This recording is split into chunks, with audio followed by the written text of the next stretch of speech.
1st, we're going to kick off fiscal year 2020 or Q1 of fiscal year 2020, and that's going to run until January 31, 2020. And so sometimes you'll see us differentiate between calendar year and fiscal year, and just be aware that fiscal year is shifted a month and is named for the year that it ends in terms of calendar. So we'll go through that sort of switching period mostly through this month, but I think will become very, very comfortable. Lots of benefits to sales and finance for doing that.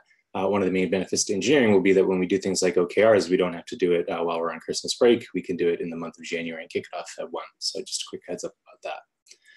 But what I'm going to cover today is look out over the year and talk about what's going to happen with GitLab Engineering in 2019. Last time I did this, I called this engineering vision, and Sid made a good point. It's like, hey, we've got one vision, and that's true. So this is really about the company vision, the product vision, and how that is reflected consistently in engineering, which is, I think, an important, somewhat subtle, but very important point. And then I've got some thoughts on compensation, which has been a hot topic. We just are wrapping up, I won't say exited, but are wrapping up a compensation adjustment period. So I have some thoughts and comments about that and what we might try to do next. So jumping into GitLab Engineering in 2019, it starts with what we need to build. So there's a lot of rich detail at high and low levels on our product categories page. That link is here. How I think of it, how I simplify it in terms of applying it to engineering is this sort of like pillar metaphor. So whereas in 2018, I told candidates, I told employees, you know, GitLab reflects the DevOps lifecycle, and we reflect that in our organization to the various extents. In 2019, we're going to say GitLab reflects the DevSecOps lifecycle. So we're adding secure as a pillar, sort of equal in magnitude, headcount, other things to dev and ops. And then we've also always and forever had these things that we've had a tough time mapping to the DevOps or DevSecOps lifecycle. Things like Gitly, things like Geo, things that just have to work, things that are really interesting and hard technical problems, but just don't quite fit the same feature model as some of these other things. So what we're going to do is we're going to elevate those to their own department. We're calling it enablement. And those teams will be grouped together. And that's, I think, going to be an exciting place. A lot of our Golang is going to be there if that's the technology that interests you. A lot of our low-level optimization problems are there if those are the types of things that, that interest you. And things that are table stakes and very important to customers, particularly some of our most significant paying enterprise customers. The other thing I wanted to highlight is that within ops, there's almost this sort of secondary bubble emerging. So this is a Tam analysis that product management did. Tam stands for total addressable market. It's just a way to kind of like understand if you were to go into a market and compete with the people that are there, how much revenue could you get, or how much of a percentage of your revenue would come from that area.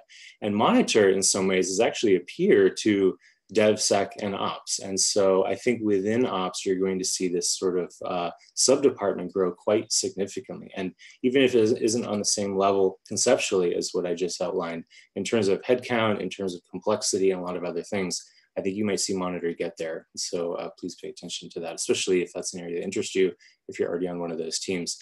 I want to say that maybe 6 months ago, Monitor was just Ben for a period of time.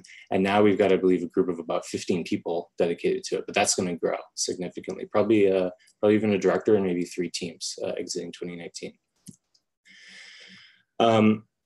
So that's what we need to build. In terms of what we need to be, that's where hiring comes into play. We've signed up as a stretch goal to grow 130% year over year. It's a stretch goal because I'm not quite comfortable that we can do it, but I'm comfortable kind of drawing that line in the sand and taking our best shot at it.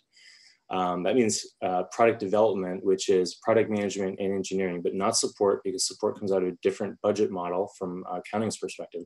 We'll grow from 2019 to 508, and it's 130% growth. So that's significant. Hiring is not an end in and of itself, and it's important to remind ourselves of that. We have a business opportunity. We need to build a product to meet that business opportunity, and we need to be an organization of certain size and shape to build that type of product. And so that's the goal. I'd say directors, managers, myself are going to spend probably half, sometimes greater than half of our time hiring to do it well. It's not easy to scale like this. And so all of us in management positions need to ramp up to do that. And our bar keeps getting higher for all positions. And this is something that we have to get comfortable with.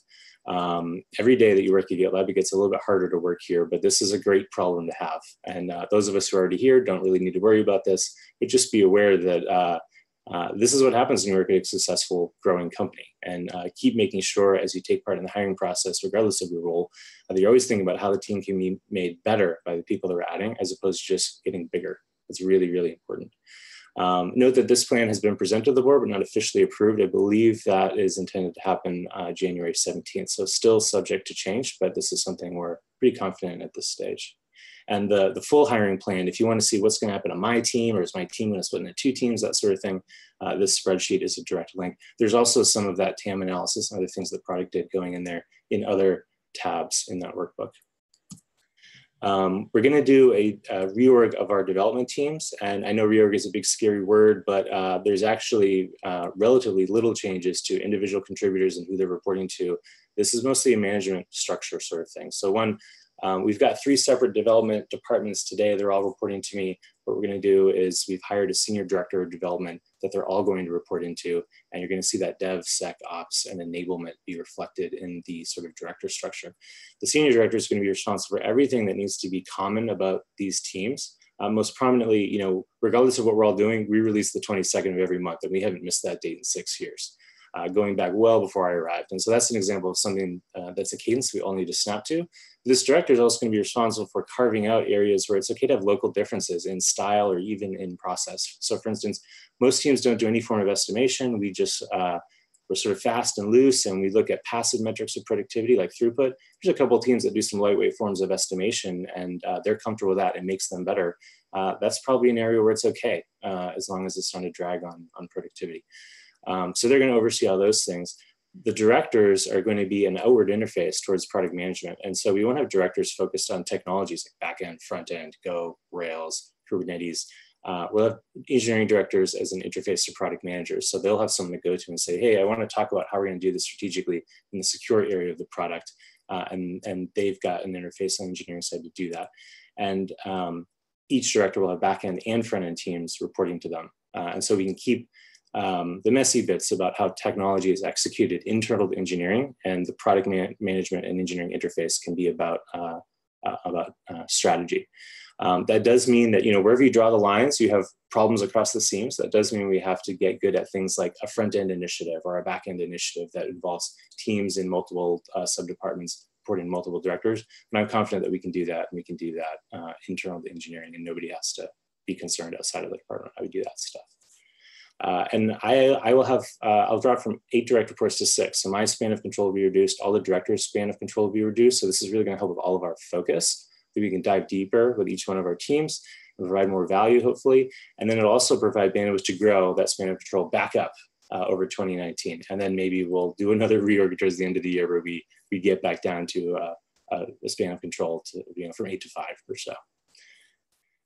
Here's the profile of the senior director, Christopher. He's going to be starting January 22nd. He's already given notice, so feel free to check out his background. Maybe don't spam him with a LinkedIn request just yet, but you're welcome to kind of poke around and see what he's done in the past. But the company is going to bring a ton of value. And he worked previously with some of our product management leadership, and they spoke very, very highly of him as an engineering partner. So we're optimistic that that relationship is going to go fantastically well.